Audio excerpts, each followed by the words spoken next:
ഇന്നുണ്ടല്ലോ ഞങ്ങളൊരു മല കയറി കേട്ടോ. കയറുന്നതിന് വേണ്ടിയിട്ടല്ല, ചക്ക മാങ്ങ സീസണാണല്ലോ. അപ്പോൾ അത് പറിക്കാമെന്ന് വിചാരിച്ചിട്ട് ഞങ്ങൾ നാട്ടിലെത്തിയപ്പോൾ അത് പറിക്കാൻ വേണ്ടിയിട്ട് പറമ്പത്തേക്ക് കയറിയതാണേ. പോകുന്ന വഴിക്ക് കുറേ കശുമാങ്ങയൊക്കെ ആയിട്ടുണ്ട് കേട്ടോ. ഇപ്പം ഞങ്ങളുടെ വയനാട്ടിലൊന്നും കശുമാങ്ങയൊന്നും ഇപ്പോൾ കാണാനില്ല. ആദ്യമൊക്കെ ഈ മാങ്ങ തിന്നിട്ട് കശുവണ്ടി വലിച്ചെറിയുന്ന ആൾക്കാരായിരുന്നു ഞങ്ങൾ. ഇപ്പം നേരെ തിരിച്ചായി കേട്ടോ. അപ്പം ഞങ്ങൾ പറമ്പത്തെത്തി. ഈ മാവിലാട്ടോ കയറാനുള്ളത്. അതിൽ ഫുൾ അപ്പടി ഉറുമ്പാണ്. പക്ഷെ കയറാനുള്ള സാഹചര്യവും കുറവാണ്.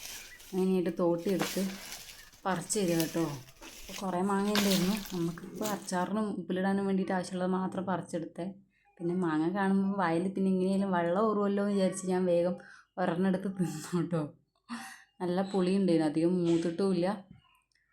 അപ്പോൾ തട്ടി വീഴ്ത്തുന്നതിനിടയിൽ ഒരു പക്ഷിക്കൂട് അവിടെ താഴെ വീണ് കിടപ്പുണ്ടായിരുന്നു. അപ്പോൾ ഞാനത് പാപ്പക്കുട്ടനെ കാണിക്കാൻ വെച്ചിട്ട് കയ്യിലെടുത്തതാണേ. അപ്പോൾ കുറേ മാങ്ങകൾ പറിച്ചതൊക്കെ പെറുക്കി കവറിലാക്കി.